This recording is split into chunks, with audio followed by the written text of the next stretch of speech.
Você conhece o fato de que no Egito Antigo houve uma dinastia que tinha apenas 2 faraós? Assista o vídeo até o final que você vai entender. Bem-vindas interessadas, bem-vindos interessados, este é o canal Baú de História, eu sou Rogério de Paula. Fala aí, boss, qual que é o desafio de hoje? O Egito Antigo, parte 16. Lembrando que este vídeo é a continuação da série que estamos fazendo sobre o Egito Antigo. Eu vou deixar na tela final o card com todos os vídeos. Ainda durante o terceiro período intermediário, enquanto a 22ª dinastia reinava com sua capital em Bubastes, e lembrando que os faraós dessa dinastia eram de origem líbia, da tribo Meshuesh, outros líderes líbios não se submetiam ao poder central. Desta forma, surgiu a 23ª dinastia de faraós do Egito Antigo, que reinou concomitantemente com outras dinastias de faraós entre os períodos de 880 a 715 a.C. da Era Comum. Como já vimos anteriormente, a região do Alto Egito, que corresponde à porção sul do Império Egípcio, manteve-se autônoma, sendo regida pelos sacerdotes de Amon. Em uma tentativa de controlar este setor estratégico, os faraós da 22ª dinastia enviaram emissários líbios para assumirem o cargo de sumo sacerdote de Amon na cidade de Tebas. Durante o reinado de Taquelote I da 22ª dinastia, ascendeu como sumo sacerdote de Amon em Tebas Harsiés I. Todavia, Harsiés I não reconheceu a autoridade de Taquelote e reinou partes do Alto Egito com a capital em Tebas, entre 880 a 860 a.C. da Era Comum. Harsiés I foi sepultado em Medinet Habu.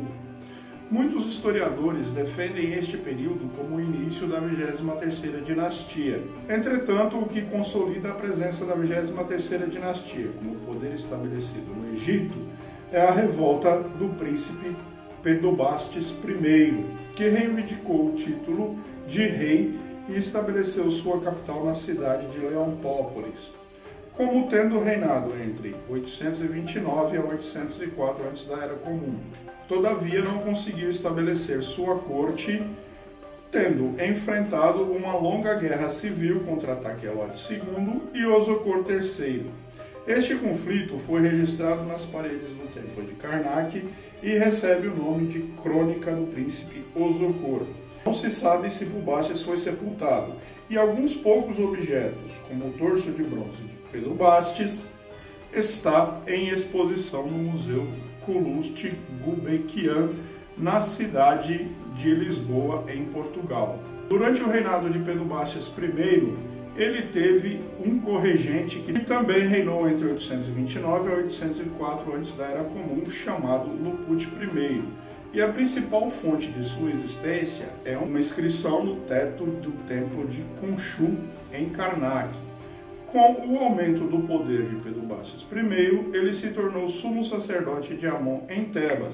Desta forma, quem pode ser considerado seu sucessor foi Suseque IV, que aparentemente não tem relação com o faraó Suseque III da 22ª dinastia. Suseque IV teria reinado entre 804 a 798 a.C. da Era Comum. Ascendeu ao poder por ter conseguido o cargo de sumo sacerdote de Amon em Tebas. E a principal evidência de seu reinado é a inscrição no teto do templo de Muntu, em Karnak. Osocor III, que reinou entre 798 a 759 a.C. da Era Comum, é o mesmo faraó da 22ª dinastia que vimos no vídeo anterior desta série, que conseguiu controlar o Alto Egito e, ao estabelecer seu filho Taquelote III como sumo sacerdote de Amon em Tebas, estabeleceu uma corregência, dessa forma conseguindo controlar a maior parte do território egípcio. Osocor III teve sucesso em sufocar revoltas promovidas tanto por Pedobastes I quanto por Suseque IV. Há uma grande quantidade de registros sobre este faraó, como por exemplo a estela de Heracleópolis, as inscrições no templo de Karnak e na tumba de uma de suas esposas chamada Kamaná Meriput. Seu sucessor foi Taquelote III, que assume como corregente de Osocor III no ano de 774, tendo reinado até 759 antes da Era Comum, e teria reinado, muito entre aspas, em um Egito unificado por 7 anos. Há um painel inteiro sobre Takelote II no templo de Khonshu, em Karnak. Foi sucedido por seu irmão Rudamun, que teria reinado entre 759 a 755 antes da Era Comum. A principal evidência de seu reinado é uma inscrição no templo de Osíris em Medinet Habu. Foi sucedido por Susek VII, que teria reinado entre 755 a 732 antes da Era Comum, e a única evidência de seu reinado é a inscrição em um texto chamado Os Níveis do Nilo, que está gravado nas paredes do templo de Karnak. Seu sucessor foi Ini, também chamado Mekeperre, que reinou entre 720 a 715 antes da Era Comum. Este faraó reinou apenas sobre a cidade de Tebas e não é conectado a nenhum dos seus antecessores. É considerado o último faraó da 23ª dinastia para preencher uma lacuna cronológica, sendo possível que fosse um vassalo dos faraós núbios que mantivesse poder regional em Tebas. Suas ligações com a corte de faraós núbios são muito evidentes, a ponto de que seu sucessor foi Ie, que é considerado o segundo faraó da 25ª dinastia. Concomitantemente, temos a 24ª dinastia estabelecida em Sais, que teria reinado de 732 a 720 antes da Era Comum. Como vimos no vídeo anterior, no final do século VIII antes da Era Comum, o Egito estava fragmentado e os líderes regionais tinham mais poder do que o próprio faraó, o que pode ser considerado o reinado de Tefnakte. Durou entre 724 a 712 antes da Era Comum. Foi uma aliança dos Sepates do Baixo Egito, portanto da região norte. Esta aliança foi derrotada pelo rei Cushita Piee, próximos à cidade de Heracleópolis.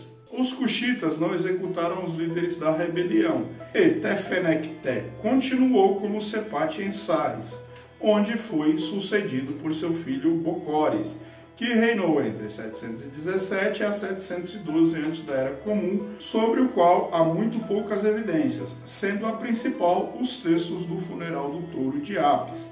É atribuído a Bocores abolir a escravidão por motivo de dívida. Todavia, a 24ª dinastia se resume, muito entre aspas, ao reinado destes dois faraós, sendo a única função relatar eventos de rebeliões regionais, uma vez que é concomitante cronologicamente a reinados da 23ª e 25ª dinastias. O registro mais antigo que eu encontrei foi a obra egiptiaca de Manetho e os registros mais completos a obra do egiptólogo alemão Karl Jansen Winkel, Biografias Egípcias da 22ª e 23ª dinastia, e a obra do egiptólogo inglês Aidan Mark Dodson, Monarcas do Nilo. Se você assistiu o vídeo até aqui, considere dar o like e se inscrever, porque temos vídeos novos quais dias, boss? Segundas e quintas.